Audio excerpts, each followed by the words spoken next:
Hello. The composer Tommaso Albinoni has the great distinction of being most famous, indeed revered by audiences the world over for a composition that he not only never wrote, but could not have possibly conceived of. His adagio for strings and organ, with its wonderful sweeping Puccini-esque melodies and its melodramatic chords and rhythms from the orchestra. The sonata movement in front of us contains mostly triplet rhythms, and triplets rhythms are found all over the Baroque repertoire, in the orchestral, the solo, the chamber repertoire, and are therefore essential to master. Later on in this video, I'm going to give you some clues about how best to work on them from a technical point of view. But let's take the musical first. In the commentary on the Vitali Furlana in the previous video, I mentioned that not all notes being equal, we must decide on which are the most important and which are the less important notes. And we can highlight the more important notes and slightly underplay the less important notes. We can do this in various ways. One is by slightly pulling around the rhythm so that the more important notes are a little longer than the less important one. Now, I said pulling around the rhythm, I mean within a pulse. We mustn't confuse pulse and rhythm. Pulse is, for the most part, steady. Rhythm is supple and fluid and inventive. We can play around with the rhythm, but we can also highlight the more important notes by making them louder and more expressive, and again, understating the less important notes. In the very first bar of this sonata movement, we have a progression from the tonic to what we assume to be the dominant. Those are the essential notes of the first bar. The less essential notes are the ones that they're kind of filling notes. They fill in the bar, and we can improvise that in that way, making it sound more spontaneous. So the first note important, and the second and subsequent note scurrying, as it were, through the bar to get to the next one. So the rhythm is, rather than, which is the theoretical but not the musical rhythm. In bar 60 and subsequent bars, we have a more obvious place. Here we have a similar sequence from to, and then from, by its nature, more powerful than the previous one. And then we have the filling in notes,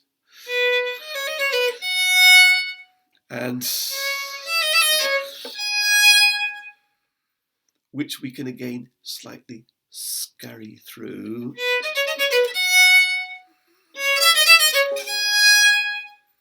And in addition to that, in bars 61 and 3, we have a response to that main statement.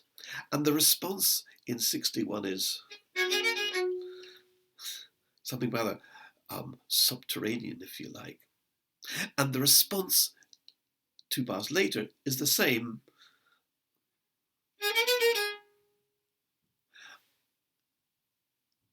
except that it goes to the E major chord and therefore should accelerate and crescendo to get to there. So if I'm deconstructing those 4 bars, I have...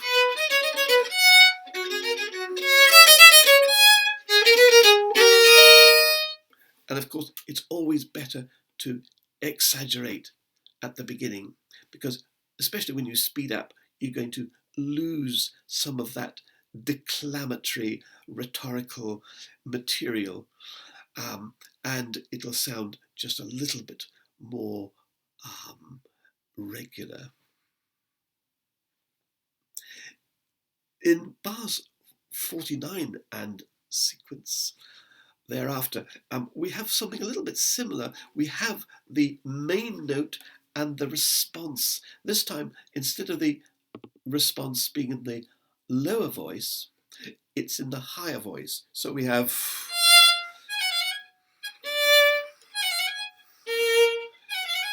Oh, that's a 3-bar phrase. And then...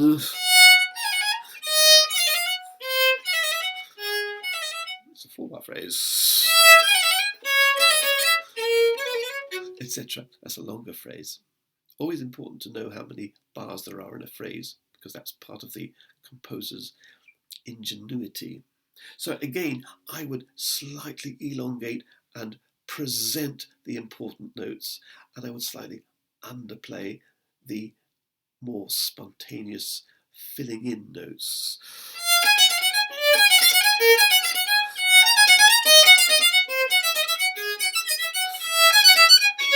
I'm probably exaggerating a little bit. The continuo team might well kick up a fuss if I play quite like that. But that's the general direction, rather than any sort of obedience to a regular sounding triplet détaché kind of bowing.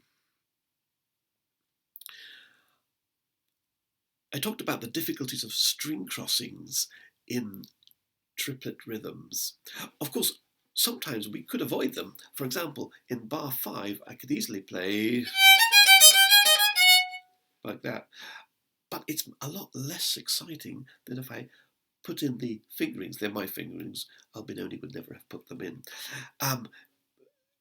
In order that the string crossing will brighten up, lighten up the music at this point. In any case, in the later sequence, later on in that sequence, we have to do it. The music demands. So we need to do that string crossing. So deliberately crossing strings in order to make the music zing a little bit more, give it a little bit more pizzazz, is a common device that we have, that we use. Now, in the sequence from bar 13, we have basically rising A minor scale and a descending A minor scale. It's kind of hybrid between harmonic and melodic, isn't it? We have, and then we have that. And again, all the other notes are ornamentation. So we, instead of playing, we can play a little bit. Again, I am exaggerating a little bit, but that's the freedom that we have to express through rhythm, to use rhythm as an expressive device and not as an oppressive device. You may notice that in bar 16, before the trill, I slightly articulate the bow, because this trill is a, how should I put it, a kind of electric trill, a brilliant trill. It gives, again, some pizzazz to the music. If I played it, it would be less interesting. And this is not an expressive trill. It is not that kind of trill at all, is it? So I just energize it by giving it a little bit of energy in that way, and taking the bow off the string and giving it a little slap. And in order to do that, I have to lift the bow after the triplet. And the same thing occurs in all the trills, I think, in this piece. In bar 36, we have the same idea, but here we have what I would consider not as double stops, but as two-part chords, if you like. So rather than play, which sounds a little bit like a drone, doesn't it? I would rather play the bottom note on the rhythm, on the beat, and then release.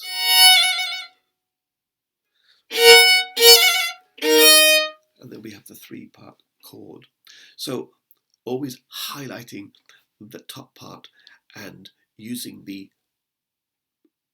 B in bar 36 as a kind of harmonic intention, if you like. Now that's about all we have time for in terms of what there is to glean from this particular movement, but I wanted to use the occasion to talk about how to practice triplets. As I said, they can be real brain teasers, and we need to train our brains to accept them. And as I said, sometimes in composers like Vivaldi, they can come in very fast movements indeed. So I use, again, the works of that great pedagogue, Shevchik, who is absolutely the most methodical and wise, I would say, person when it comes to a methodological approach to a question like tripletization, especially going across strings. The basic problem with triplets is that if I play a sequence, the first triplet will be starting on a down bow, and the second starting on an up bow. So everything's on its head, as it were. And this doesn't matter when it's on one string, but when we start to do string crossings, it can be quite confusing. And what Shevchik does in his Opus 2, Section 3, number 29, starting at variation 260, he gives us time, he breaks it in, as in gently, to the problem. So he does that by adding an extra note. So instead of it's at the beginning, but variation 260. So in this variation and the subsequent 10 variations, all the triplets start on a down bow.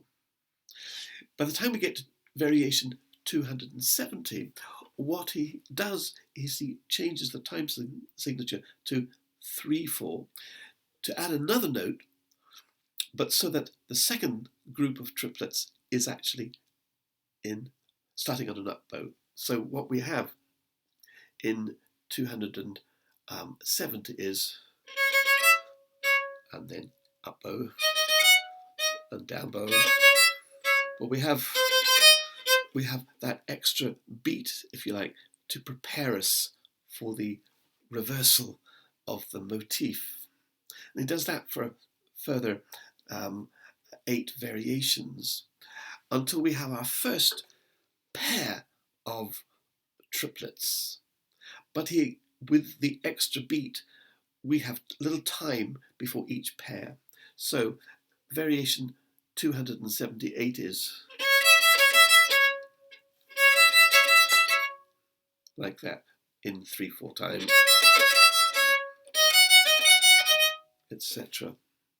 And it's not until we get to variation 284 that we start having no time. He gives us no time to think about it or adjust, and we just have the straightforward, starting with